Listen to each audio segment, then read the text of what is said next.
حضرت خالد بن ولید غزوہ موطا میں رسول کریم صلی اللہ علیہ وسلم نے ایک جماعت اپنے صحابی حارث بن عمیر کی سرکردگی میں حاکم بصرہ کے پاس بھیجی تھی۔ ان لوگوں نے حارث کو شہید کر دیا۔ اس پر جمادی الاول 8 ہجری میں حضور صلی اللہ علیہ وسلم نے ایک لشکر حارث کا انتقام لینے کے لیے شام بھیجا اور فرمایا، اس لشکر کی قیادت زید بن حارثہ کریں گے۔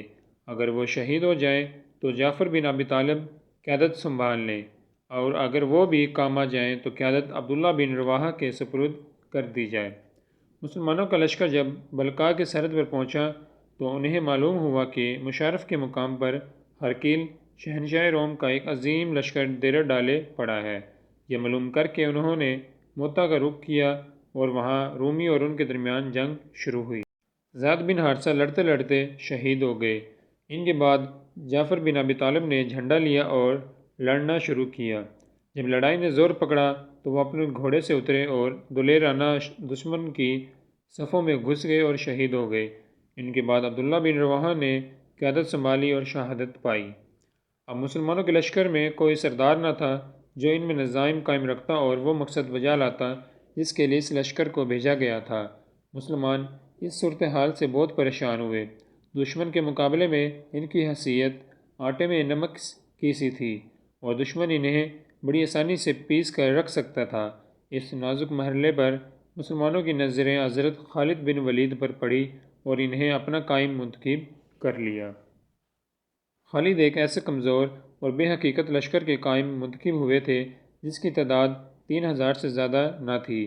اس کے مقابلے میں دشمن کم از کم 1.5 لاکھ تربیت یافتہ جرار لشکر لیے میدان میں موجود تھا، جسے اپنی قوت و طاقت پر کامل بھروسہ تھا۔ یہی رومی لشکر کچھ عرصہ قبل ایرانیوں پر فتح پا چکا تھا اور فتح و کامرانی کے نشے میں چور اب مسلمانوں کو تباہ و برباد کرنے کے در پہ تھا۔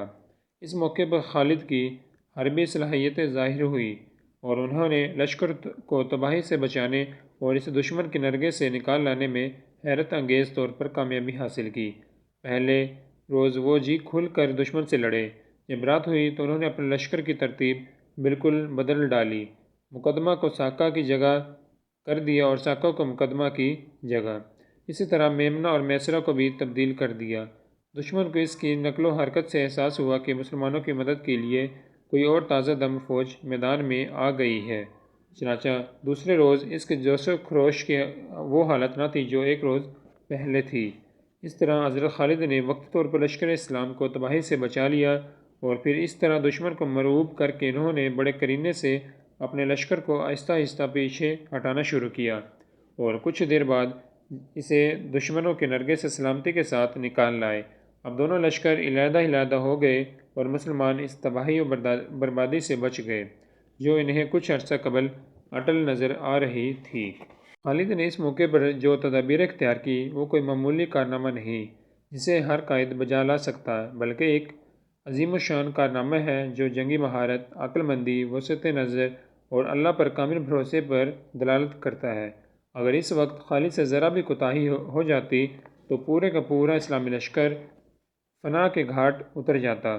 اس جنگ کے موقع پر مسلمانوں کو جس سختی اور مصیبت کا سامنا کرنا پڑا تھا وہ اور خالد کا یہ قول اس کی دھندلی سی تصویر ہمارے سامنے پیش کر دیتا ہے۔ موطا کے جن میں میرے ہاتھوں میں 9 تلواریں ٹوٹی اور اگر کوئی تلوار صحیح سلامت میرے ہاتھ میں رہی تو وہ یمنی تلوار تھی۔ اندازہ کیجئے کہ جس لشکر کے سردار کو خود لڑنا پڑے اور اس کے ہاتھ سے 9 تلواریں یکے بعد ڈیگرے ٹوٹ جائیں، اس پر کیسے جرار لشکر نے حملہ کیا ہوگا اور وہ سردار کتنا شجاع، دلیر اور جنگی حربوں سے کس درجہ واقف ہوگا۔ اس وقت یہ معرکہ ہو رہا تھا اور مسلمانوں کے سردار یکے بعد ڈیگرے شہید ہو رہے تھے۔ اس وقت اللہ تعالیٰ مدینہ میں رسول اکرم صلی اللہ علیہ وسلم کو یہ تمام ماجرا دکھا رہا تھا اور آپ صحابہ سے ان سرداروں کی شہادت کا حال بیان کر رہے تھے۔ جب خالد نے جھنڈا ہاتھ میں لیا تو آپ نے فرمایا، ان کے بعد خالد بن ولید نے جھنڈا ہاتھ میں لیا اور وہ مقرر کردہ قائدین میں سے نہیں ہیں بلکہ انہوں نے خود اپنے آپ کو قائد بنایا ہے۔ اس کے بعد آپ نے فرمایا، اے اللہ، وہ تیری تلواروں میں سے ایک تلوار ہے، اب تو ہی اس کی مدد فرما۔ اس دن سے حضرت خالد کا لقب سیف اللہ پڑ گیا۔ سچی بات تو یہ ہے کہ وہ نبی کریم صلی اللہ علیہ وسلم کے دیے ہوئے اس لقب کے پورے پورے مستحق تھے، کیونکہ انہوں نے انتہائی نازک موقع پر مسلمانوں کے لشکر کو تباہی سے بچا لیا، اور یہ حقیقت ہے کہ رسول اللہ صلی اللہ علیہ وسلم کے دیے ہوئے اس لقب میں جو جامعیت ہے وہ کسی عام انسان کی بیان کردہ تعریف میں کبھی نہیں ہو سکتی۔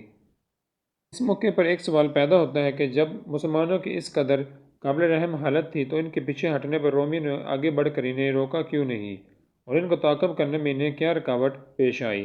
اس کا جواب یہ ہے کہ بھاری لشکروں کے لیے جنگوں میں گھس کر لڑائی کرنا بہت مشکل ہے۔ رومی لشکر بھاری تعداد پر مشتمل تھا اور اس کے پاس سامان جنگ بھی بہت تھا۔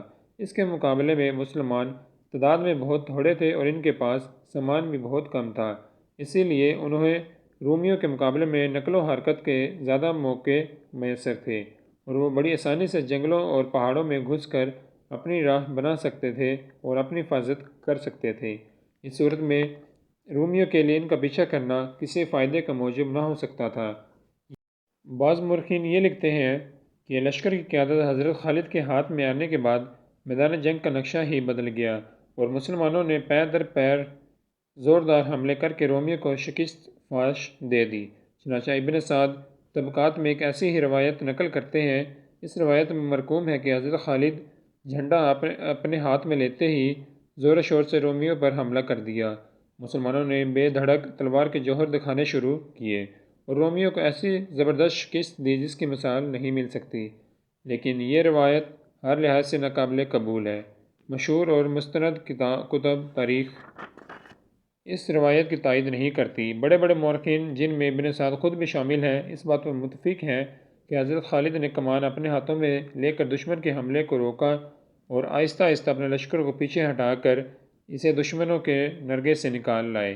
اس کے علاوہ عقل کے لیے بھی یہ بات قابل قبول نہیں کہ 3000 کا مختصر لشکر 1.5 لاکھ سپاہیوں کے عظیم الشان لشکر پر فتح یاب ہو جائے۔